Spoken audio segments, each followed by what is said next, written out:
എൻ്റെ പേര് ജിറ്റു സണ്ണി.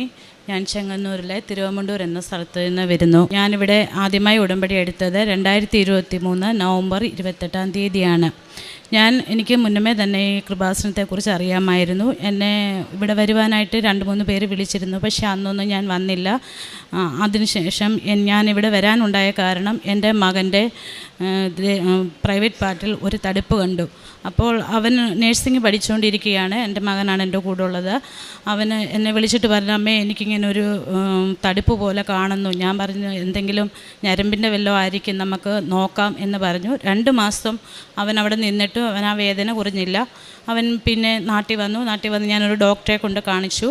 ഡോക്ടർ പറഞ്ഞു, ഞാനൊരു ആൻറ്റിബയോട്ടിക്കൊക്കെ തരാം, അത് കഴിച്ചു കഴിഞ്ഞിട്ട് മാറുമോ ഇല്ലയോ എന്ന് നമുക്ക് നോക്കാം, അല്ലെങ്കിൽ അതിൽ നിന്ന് എന്തെങ്കിലും പസ്സോ എന്തെങ്കിലും വരുവാണെങ്കിൽ നമുക്ക് കൾച്ചർ ചെയ്തു നോക്കാം എന്ന് പറഞ്ഞു. അത് കഴിഞ്ഞിട്ട് ഞങ്ങളിവിടെ വന്നു. പക്ഷേ മരുന്ന് കഴിച്ചിട്ട് മാറിയില്ല. ഒരു പസ് പോലെ എന്തോ വരികയും ചെയ്തു. പക്ഷേ ഞങ്ങൾ വീണ്ടും ഡോക്ടറിൻ്റെ അടുക്ക പോയില്ല. ഞങ്ങളെല്ലാവരും കൂടി ഇവിടെ വന്ന അന്നാണ് ഞാൻ ആദ്യമായി ഇവിടെ ഉടമ്പടി എടുത്തത്. ഇവിടുന്ന് ഞാൻ ഉടമ്പടി എടുത്ത് ചെന്ന് കഴിഞ്ഞിരുന്ന് ഞാൻ എൻ്റെ പ്രാർത്ഥനകളും ഇവിടെ പറഞ്ഞിരുന്ന എല്ലാ കാര്യങ്ങളും ചെയ്തു തുടങ്ങി. പക്ഷേ ഒരാഴ്ച വരെ എനിക്ക് ഇവിടുന്ന് കൊണ്ടുപോയ ഉടമ്പടി തൈലം ഞാൻ അവന് പുരട്ടി കൊടുത്തില്ല. പക്ഷേ ഒരാഴ്ച കഴിഞ്ഞപ്പോൾ ഒരു ദിവസം ഞാൻ പറഞ്ഞു, നമുക്ക് അവിടെ ഞാൻ ഉടമ്പടി തൈലം പുരട്ടി തരാമെന്ന് പറഞ്ഞു. ഞാൻ ആ തൈലം എടുത്ത് വിശ്വാസപ്രമാണം ചൊല്ലി അവൻ്റെ ആ വേദനയുള്ള സ്ഥലത്ത്, ആ തടുപ്പ് കണ്ട സ്ഥലത്ത് ഒരു പ്രാവശ്യം മാത്രം ഞാനത് പുരട്ടി കൊടുത്തുള്ളൂ. പിന്നീട് ഇതുവരെ അത് കഴിഞ്ഞ് പിന്നെ അവൻ ആ ഒരു വേദന ഇല്ലായിരുന്നു. ആ തടുപ്പും അവിടുന്ന് മാറിപ്പോയി. പിന്നെ ഇപ്പോൾ 1 വർഷം മേളിലായി ഇതുവരെ അവൻ അങ്ങനെ ഒരു വേദനയോ തടുപ്പോ ആ ഭാഗത്ത് ഉണ്ടായിട്ടില്ല. പിന്നെ എൻ്റെ മകൾ, രണ്ടാമത്തെ എൻ്റെ സാക്ഷ്യം, എൻ്റെ മകൾ OIT എക്സാമിന് വേണ്ടി പ്രിപ്പയർ ചെയ്തുകൊണ്ടിരിക്കുന്ന സമയമായിരുന്നു അന്നേരം. അപ്പോൾ അവൾ 2 പ്രാവശ്യം എഴുതിയിട്ട് അവൾക്ക് OIT കിട്ടിയില്ല. അപ്പോൾ ഞാൻ ആ ഒരു വിഷയവും പിന്നെ അവൾക്ക് ന്യൂസിലൻഡ് പോകാനൊരു വിസ കിട്ടണമെന്ന് ഞാൻ എൻ്റെ ഉടമ്പടിയിൽ എഴുതിയിട്ടിരുന്നു. പക്ഷേ ഞാൻ എന്നിട്ട് ഉടമ്പടി എടുത്തിട്ടും അവൾ OIT എഴുതിയിട്ട് അവൾക്ക് കിട്ടിയില്ല. അപ്പോൾ ഞാൻ അവളോട് പറഞ്ഞു, നീ ഒരു ഉടമ്പടി എടുക്കുക, നീ അതുകൊണ്ടാണോ എന്താണെന്ന് അറിയത്തില്ല. പക്ഷേ എൻ്റെ മോൻ എൻ്റെ കൂടെ ഇല്ലായിരുന്നു. മകൾ ഞാൻ രാവിലെ പ്രാർത്ഥിക്കുമ്പോഴും വൈകിട്ട് പ്രാർത്ഥിക്കുമ്പോഴും എല്ലാം എൻ്റെ കൂടെ വന്നിരിക്കുമായിരുന്നു. അവളും ഞാൻ ഉടമ്പടി ചെയ്യുന്ന അതേപോലെ തന്നെ ആഴ്ചയിൽ ഒരു ഉപവാസം എല്ലാം ചെയ്യാറുണ്ടായിരുന്നു. അവിടുന്ന് അവളും വന്ന് ഉടമ്പടി എടുത്തിട്ടും അവൾ എഴുതിയിട്ട് കിട്ടിയില്ല. അപ്പം 1 മാർക്കിന് തോറ്റുപോയി. അപ്പം ആദ്യം എനിക്കൊരു വിഷമമുണ്ടായി. എന്നിരുന്നാലും പിന്നെ ഞാൻ എൻ്റെ മാതാവ് എനിക്ക് എന്തെങ്കിലും ഇതുണ്ടായിരിക്കും, അല്ലെങ്കിൽ എന്തെങ്കിലും ചെയ്യുന്നത് എന്തിനും നന്മയ്ക്കായിരിക്കുമെന്ന് ഞാൻ വിചാരിച്ചു. അങ്ങനെ വിചാരിച്ചു. 1 മാർക്കിനാണ് അവൾ തോറ്റുപോയത്. പക്ഷേ ഞാൻ അത് കഴിഞ്ഞ് എനിക്ക് മനസ്സിലായി. കാരണം മാതാവ് 1 മാർക്ക് അവൾക്ക് കൊടുക്കാതിരുന്നതാണ്. കാരണം അവൾ ആ പരീക്ഷ പാസ്സായാൽ ഞാൻ 10-12 ലക്ഷം രൂപ മുടക്കി വേണം ഇവളെ ന്യൂസിലൻഡിന് വിടാൻ. പക്ഷേ ആ സമയത്ത് അവിടെ ഒരു വേക്കൻസി പോലും ഒരു ഹോസ്പിറ്റലിലും പ്രൊവൈഡ് ചെയ്യുന്നില്ലായിരുന്നു. അതുകൊണ്ട് മാതാവ് അവളെ 1 മാർക്ക് കുറച്ച് കൊടുത്തതാണ്. എനിക്ക് മാതാവ് തന്ന ഒരു വലിയ അനുഗ്രഹമായിരുന്നു അതെന്ന് ഞാൻ വിശ്വസിക്കുന്നു. അത് കഴിഞ്ഞിട്ട് അവൾ പിന്നെ ജോലിക്ക് അങ്ങ് കയറി. എൻ്റെ സാമ്പത്തിക ബുദ്ധിമുട്ട് കാരണം ഞാൻ പിന്നെ OIT എഴുതിപ്പിച്ചില്ല. പക്ഷേ അവൾ ജോലിക്ക് കയറിയ ഹോസ്പിറ്റലിൽ ഇച്ചിരി വലിയ ഹോസ്പിറ്റലുണ്ടായിരുന്നു. ഭയങ്കര റഷായിരുന്നു. അവൾക്ക് പഠിക്കാനേ പറ്റത്തില്ല. കാരണം ജോലി കഴിഞ്ഞ് വന്നു കഴിഞ്ഞാൽ പിന്നെ അവൾക്ക് ഭയങ്കര ക്ഷീണമാണ്, ഉറക്കം തന്നെയാണ്. അത് കഴിഞ്ഞിട്ട് അവളുടെ ഉടമ്പടി ഇവിടെ ഫെബ്രുവരി വന്ന് പുതുക്കിയിട്ട് അവളോട് ഞാൻ പറഞ്ഞു, നീ പഠിക്കുമൊന്നും വേണ്ട, ഒരു ദിവസം പോലും അവൾ അങ്ങനെ പഠിച്ചിട്ടില്ല. പഠിക്കുമൊന്നും വേണ്ട, നീ അച്ഛൻ്റെ ധ്യാനങ്ങളും സാക്ഷ്യവും എല്ലാം കേൾക്കുക, എന്നിട്ട് മാതാവിനെ വിളിച്ചുകൊണ്ട് നീ പോയി പരീക്ഷ എഴുതി, നമുക്ക് എന്നാ കിട്ടുമെന്ന് വെറുതെ ഒന്ന് എഴുതി നോക്കിയതാണ്. നമുക്ക് എങ്ങനെ ആവുമെന്ന് അറിയാമെന്ന് വെച്ചു. അവൾ ഒരു ദിവസം പോലും അങ്ങനെ പഠിച്ചിട്ടില്ല. എന്തൊക്കെയോ ഒന്ന് നോക്കി, അത്രയേ ഉള്ളൂ. തലേദിവസം എന്നോട് പറഞ്ഞു, അമ്മേ നാളെ പോയി ഞാൻ എന്തോ എഴുതും, എനിക്കൊന്നും അറിയത്തില്ല, ഞാനിനി എന്ത് ചെയ്യുമെന്ന് ചോദിച്ചു. ഞാൻ പറഞ്ഞു, നീ ഒന്നും ചെയ്യേണ്ട, നീ ആ ബുക്ക് മടക്കി വെച്ചിട്ട് പോയി സാക്ഷ്യം കേട്ടിട്ട് നാളെ നീ പ്രാർത്ഥിച്ചുകൊണ്ട് പോക്കോ, നിന്നെ മാതാവ് നോക്കിക്കോളൂ എന്ന് പറഞ്ഞു. അവിടുന്ന് അവൾ പിറ്റേ ദിവസം രാവിലെ ഒന്നും പഠിച്ചില്ല. പിറ്റേ ദിവസം രാവിലെ പോയ വഴിയെല്ലാം സാക്ഷ്യം കേട്ടും ഇവിടുത്തെ ഉടമ്പടി വസ്തുക്കൾ, ഉപ്പ്, തൈലം എല്ലാം കഴിച്ചും കയ്യിലും എല്ലാം എടുത്ത് കാശ് രൂപ എടുത്ത് എക്സാമിന് പോയിട്ടും അവളെല്ലാം വെട്ടും തിരുത്തും എല്ലാം ആയിരുന്നു. ആ പേപ്പർ അവിടെ മെറിറ്റ് കൊണ്ട് ഒന്നും അവളതിൽ എഴുതിയില്ല. സ്പീക്കിങ്ങിനാണ് മുഴുവൻ ഹമ്മിങ്ങും ആയിരുന്നു. എന്നിട്ടും അവിടെ റിസൾട്ട് വന്നപ്പോഴത്തേക്കിന് അവൾക്ക് 3 ബിയും 1 C+ കിട്ടി. പക്ഷേ ഞങ്ങൾ ചുമ്മാതെ എഴുതിയതാണ്. അതിനോടൊപ്പം തന്നെ ഞങ്ങൾ കഴിഞ്ഞ മാസം വിസിറ്റിംഗ് വിസയ്ക്ക് ന്യൂസിലൻഡിന് പ്രോസസ്സിങ്ങിന് ഇട്ടിരുന്നു. പക്ഷേ എന്നിട്ട് ഞങ്ങൾ പ്രാർത്ഥിച്ചുകൊണ്ടേയിരുന്നു. അപ്പോൾ ഒരു ദിവസം ഞാനിങ്ങനെ രാവിലെ പ്രാർത്ഥിച്ചിട്ട് ആ പയലോട്ട് തന്നെ കിടന്നങ്ങ് ഉറങ്ങിപ്പോയി. അപ്പോൾ ഞാൻ പ്രാർത്ഥിക്കുന്നുണ്ടായിരുന്നു, എൻ്റെ മാതാവേ മോക്ക് എത്രയും പെട്ടെന്ന് ഒരു വിസ ശരിയാക്കി തരണേ എന്ന്. അപ്പോൾ എന്നെ ഇങ്ങനെ ഒരു മാർച്ച് 23 എന്നൊരു ഡേറ്റ് കാണിച്ചു. ഞാൻ രാവിലെ പിള്ളേരോട് പറഞ്ഞു, അമ്മ മോളെ മാർച്ച് 23 എന്നൊരു ഡേറ്റ് മാതാവ് എനിക്ക് തന്നിട്ടുണ്ട്, അതുകൊണ്ട് അത് കഴിയുമ്പോഴത്തേക്കിന് നിൻ്റെ എല്ലാം ശരിയാവും എന്ന് പറഞ്ഞു. മാർച്ച് 23 പിറ്റേ ദിവസം ഞാനൊരു സ്വപ്നം കാണുകയാണ്, ഇവളിങ്ങനെ മേഘത്തിനകത്തൂടെ പറന്നു പോകുന്നത്. അത് ഞാൻ ഇവളോട് പറഞ്ഞു, ഞാൻ ഇന്ന് സ്വപ്നം കണ്ടു, നീ ഇങ്ങനെ മേഘത്തിനകത്തോട് പറന്നു പോകുന്നതായിട്ട് കണ്ടു, അതുകൊണ്ട് ഉറപ്പായിട്ടും നിനക്ക് കിട്ടുമെന്ന് പറഞ്ഞു. 23-ാം തീയതി ആയപ്പം അന്നൊരു സൺഡേ ആയിരുന്നു, ന്യൂസിലാൻഡിൽ പ്രോസസ്സിംഗ് ഒന്നും നടക്കത്തില്ല, അതുകൊണ്ട് 23-ാം തീയതി എനിക്കൊരു റിസൾട്ടും വന്നില്ല. അപ്പം ഞാൻ വിചാരിച്ചു, എന്താ മാതാവേ ഇത്, 24-ാം തീയതി വരുമായിരിക്കും. 24-ാം തീയതി പകലായിട്ടും വിസ ഒന്നും വന്നില്ല. അപ്പോൾ ഇവളെന്നോട് വന്ന് ചോദിച്ചു, അമ്മ എനിക്ക് ഈ ആഴ്ചയിലും വരത്തില്ലയോ? ഞാൻ പറഞ്ഞു, ഇല്ല വരും.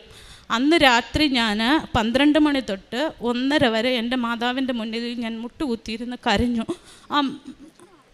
വചനിപ്പ് പെരുന്നാളിൻ്റെ അന്ന് മാതാവിൻ്റെ വചനിപ്പ് നടന്ന സമയമാണ്. രാത്രി 12 എനിക്കെൻ്റെ പള്ളിയിൽ നിന്നുള്ള ഒരു മെസ്സേജ് വന്നു. ആ മെസ്സേജ് ഇട്ട് ഞാൻ അത് വെച്ച് അതുകൊണ്ടാണ് ഞാൻ അത് കണ്ടത്.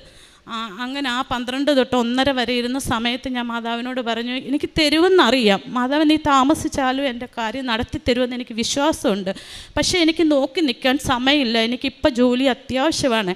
കാരണം അതുപോലെ നല്ല സാമ്പത്തിക ബുദ്ധിമുട്ടിലാണ് ഞങ്ങൾ ജീവിക്കുന്നത്. അതുകൊണ്ട് എനിക്കത് കിട്ടിയേ പറ്റൂ. മാതാവേ, നാളെ രാവിലെ ആകുമ്പോൾ എനിക്കൊരു സന്തോഷ വർത്തമാനം നീ തരണം, അത് തന്നേ പറ്റൂ എന്ന് പറഞ്ഞ് ഞാൻ പ്രാർത്ഥിച്ചു. 1:30 ആയപ്പോൾ ഞാൻ പോയി കടന്നു. 3:15 ആയപ്പോൾ എൻ്റെ മോൾക്ക് നൈറ്റ് ഡ്യൂട്ടി ആയിരുന്നു. 3:15 ആയപ്പോൾ അവിടെ ഫോണിൽ മെസ്സേജ് വന്നു, വിസ റെഡി ആയിരിക്കുന്നു, വിസയുടെ മെയിൽ വന്നു, വിസ അടിച്ചു വന്നു എന്ന് പറഞ്ഞ് നമുക്ക് മെസ്സേജ് വന്നു.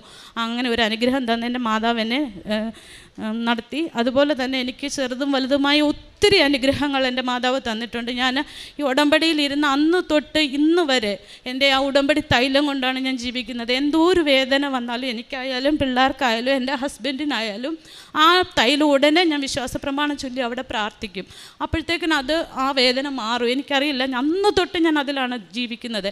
എൻ്റെ മോനാണെങ്കിൽ എവിടെയെങ്കിലും പോകുമ്പോൾ ദൂരെ യാത്ര, അവനിങ്ങനെ ടൂറൊക്കെ പോകാറുണ്ട്. ഒരു പ്രാവശ്യം അവന് മൂന്നാറിന് പോയി. അപ്പം ഞാൻ നമ്മുടെ ഇവിടുന്ന് വാങ്ങിച്ച കൊന്ത, ഒരിക്കലും ഞാൻ ചെയ്യുന്നതല്ല, പക്ഷേ ഞാൻ ആ കൊന്ത എടുത്ത് ആ ബൈക്കിൽ കെട്ടിയിട്ട് കൊടുത്തിട്ട് ഞാൻ ഇവനെ ആ വണ്ടിയിലെല്ലാം കൊണ്ട് ആ തൈലവും പുരട്ടി. എന്തോ എനിക്ക് ഒരിക്കലും ഞാൻ അങ്ങനെ ചെയ്യുന്നതല്ല. പുരട്ടി ഞാൻ അവനെ വിട്ടു. പക്ഷേ അവൻ തിരിച്ച് വന്ന വഴിക്ക് മൂന്നാറിൽ വെച്ച് അവൻ ആക്സിഡൻ്റ് ഉണ്ടായി. പക്ഷേ ഒരു കയ്യിൽ ഒരു ചെറിയൊരു മുറിവല്ലാതെ, അവൻ്റെ ദേഹത്തൊരു ഒടുവോ ചതവോ ഒന്നുമില്ലാതെ എൻ്റെ മാതാവ് അവനെ കാത്തു. ഞാൻ പൂർണ്ണമായും വിശ്വസിക്കുന്നു എൻ്റെ മാതാവാണ് അവനെ കാത്തതെന്ന്.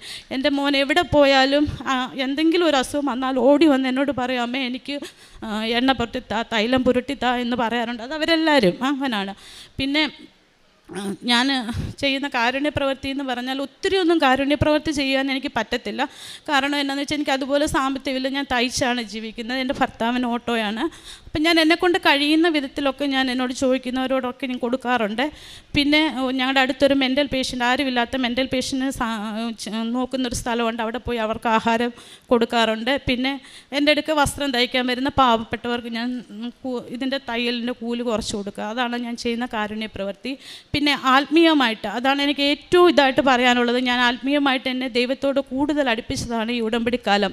കാരണം എൻ്റെ വീട്ടിൽ പ്രാർത്ഥന 3 ദിവസം പ്രാർത്ഥിച്ചാൽ 4-ാമത്തെ ദിവസം പ്രാർത്ഥന മുടങ്ങും. പക്ഷേ ഞാൻ ഈ ഉടമ്പടി എടുത്തതിന് അന്നും തൊട്ട് ഇന്ന് വരെ, ഇന്ന് രാവിലെ കൂടി ഞാൻ പ്രാർത്ഥിച്ചിട്ടാണ് വന്നത്. എൻ്റെ വീട്ടിൽ രാവിലത്തെയും വൈകിട്ടേയും പ്രാർത്ഥന മുടങ്ങിയിട്ടേ ഇല്ല. കുർബാന അനുഭവം, കുർബാന മറ്റേ ഞങ്ങൾ ജ്ഞാനക്കാരായതുകൊണ്ട് എല്ലാ ഞായറാഴ്ചയേ ഉള്ളൂ കുർബാന. ഇട ദിവസങ്ങളിൽ പിന്നെ വിശേഷ ദിവസം മാത്രമേ ഉള്ളൂ. പക്ഷേ ആ കുർബാനയിൽ നേരത്തെയൊക്കെ ആണെങ്കിൽ ഒരു ചെറിയ കാര്യമുണ്ടെങ്കിൽ പോകത്തില്ല. പക്ഷേ ഇപ്പം ഞാൻ എത്ര കാര്യം വന്നാലും കുർബാന മുടക്കാറില്ല. പിന്നെ പത്രം മേടിച്ചുകൊണ്ട് പോയി ഞാൻ ഓട്ടോ സ്റ്റാൻഡുകളിലെ കടകളിലെ അങ്ങനെയൊക്കെയാണ് കൊടുക്കാറ്. തയ്ക്കാൻ എൻ്റെ അടുക്ക് ഒത്തിരി പേര് വരും, പക്ഷെ അവർക്കാർക്കും ഞാൻ വീടുകളിൽ വരുന്നവർക്ക് കൊടുക്കില്ല.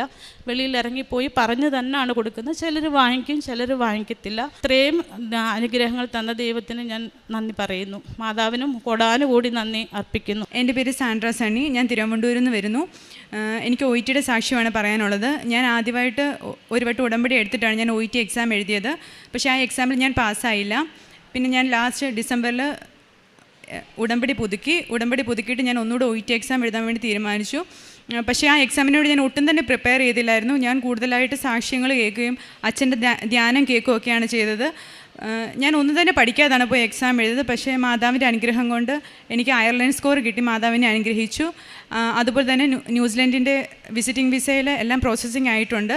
ഞാൻ ഏപ്രിൽ 1 ന്യൂസിലൻഡിലേക്ക് പോവുകയാണ്. ഇത്ര അനുഗ്രഹം തന്ന മാതാവിന് കോടാനുകോടി നന്ദി. സങ്കീർത്തനം 54 6 തിരുവചനം. ഞാൻ അങ്ങേക്ക് ഹൃദയപൂർവ്വം ബലിയർപ്പിക്കും. കർത്താവെ, അങ്ങയുടെ ശ്രേഷ്ഠമായ നാമത്തിന് ഞാൻ നന്ദി പറയും. അങ്ങനെ എല്ലാ കഷ്ടതകളിൽ നിന്ന് മോചിപ്പിച്ചു. ജിറ്റു സണ്ണി എന്ന ഈ സഹോദരിയും മക്കളും നന്ദിപൂർവ്വം സന്തോഷത്തോടെ പരിശുദ്ധ കൃപാസന മാതാവിൻ്റെ തിരുനടയിൽ കുടുംബത്തിന് ലഭിച്ച ഓരോ അനുഗ്രഹത്തിനും ദൈവാനുഭവത്തെ സാക്ഷ്യപ്പെടുത്തി നന്ദി പറയുന്നു. സഹോദരി ആദ്യം സൂചിപ്പിച്ചത് മകനുണ്ടായ ഒരു തടിപ്പും അത് മരുന്ന് കഴിച്ചിട്ട് മാറാതിരുന്നത്, ഒടുവിൽ അമ്മ മാതാവിൻ്റെ ഉടമ്പടി തൈലം പൂശി പ്രാർത്ഥിച്ചതിൻ്റെ ആ ദിവസം തന്നെ പൂർണ്ണമായി സൗഖ്യപ്പെട്ട് പിന്നീട് ഈ 1 വർഷത്തോളം ഒരിക്കലും അതിൻ്റെ യാതൊരു ക്ലേശവും അനുഭവിക്കാതെ മകന് സൗഖ്യം ലഭിച്ച് സന്തോഷത്തോടെ ജീവിതത്തിൽ മുന്നോട്ട് പോകുവാൻ സാധിക്കുന്ന കാര്യത്തെക്കുറിച്ചാണ്. രണ്ടാമത് അമ്മ സാക്ഷ്യപ്പെടുത്തിയത് മകളുടെ OET പഠനവുമായി ബന്ധപ്പെട്ടാണ്. അത് OET പഠനം ആദ്യം മകൾ എഴുതി പരാജയപ്പെട്ടതാണ്. വീണ്ടും എഴുതുവാൻ വേണ്ടി പരിശ്രമിച്ച നാളുകളിൽ മകൾ തന്നെ ഉടമ്പടിയെടുത്ത് പ്രാർത്ഥിക്കുകയും ഉടമ്പടിയിൽ ഏറ്റവും വിശ്വസ്തയോടെ ജീവിക്കുകയും ചെയ്തതിലൂടെ 2ാം തവണ OET അയർലൻഡ് സ്കോർ ലഭിച്ച് മകൾക്ക് എല്ലാ കാര്യങ്ങളും ക്രമീകരിക്കപ്പെട്ടതിനെ സന്തോഷത്തോടെ സാക്ഷ്യപ്പെടുത്തി. മൂന്നാമത് മകന് ഉണ്ടായ ഒരു അപകടത്തിൽ, ബൈക്ക് അപകടത്തിൽ പോറൽ പോലും ഏൽക്കാതെ മകനുണ്ടായ സംരക്ഷണം, ദൈവികമായ സംരക്ഷണത്തെയാണ് സാക്ഷ്യപ്പെടുത്തിയത്. അത് പ്രത്യേകം പറയുന്നുണ്ട്. ആ യാത്രയ്ക്ക് പോകുന്നതിന് മുമ്പ് ഇവിടെ നിന്ന് വാങ്ങിയ അമ്മയുടെ ജപമാല അതിൽ പ്രത്യേകമായി സൂക്ഷിച്ചിരുന്നു. അതോടൊപ്പം ഉടമ്പടി തൈലം പൂശി പ്രാർത്ഥിച്ചാണ് വിട്ടത്. അതുപോലെ മുൻപ് ഒരിക്കലും അത് ചെയ്തിട്ടില്ല. അന്നങ്ങനെ ചെയ്തു വിട്ടു. പക്ഷെ തിരികെ വന്നപ്പോഴുണ്ടായ അപകടത്തിൽ മകന് ഒരു സാരമായ ഒരു കുഴപ്പവും ഉണ്ടാവാതെ ചെറിയൊരു പരിക്കുകൊണ്ട് മാത്രം മകൻ അത്ഭുതകരമായി രക്ഷപ്പെട്ടതിനെ അമ്മ സാക്ഷ്യപ്പെടുത്തി. പിന്നീട് മകനുടെ വിദേശത്തേക്ക് പോകുവാനുള്ള പ്രോസസ്സിൻ്റെ കാര്യങ്ങളാണ് സാക്ഷ്യപ്പെടുത്തിയത്. അവിടെ 2 കാര്യങ്ങൾ സൂചിപ്പിച്ചു. ഒന്ന്, ആദ്യത്തെ പരീക്ഷ 1 മാർക്കിന് തോറ്റപ്പോൾ ആ ദിനങ്ങളിൽ അത് സങ്കടമായിരുന്നെങ്കിലും പിന്നീട് മനസ്സിലായി അത് അമ്മ മാതാവിൻ്റെ വലിയ സംരക്ഷണമായിരുന്നു. അല്ലെങ്കിൽ വലിയ തുക മുടക്കി അവിടെ ന്യൂസിലൻഡിൽ എത്തിച്ചേരുവാനും ജോലിയില്ലാത്ത ഈ കാലത്ത് ഒരുപക്ഷെ അത് സാമ്പത്തിക നഷ്ടം വരുത്തിവെക്കുവാനും കാരണമാകുമായിരുന്നു. അതിൽ നിന്ന് മകളെ സംരക്ഷിച്ചതിന് നന്ദി പറയുന്നു. ആ പരാജയത്തെ ഓർത്ത് നന്ദി പറയുന്നു. പിന്നീട് മകൾക്ക് വേണ്ടി ഈ നാളുകളിൽ 1 മാസത്തിനുള്ളിലാണ് ന്യൂസിലൻഡ് പോകുവാൻ വേണ്ടിയുള്ള പ്രോസസ്സ് നടത്തുന്നത്.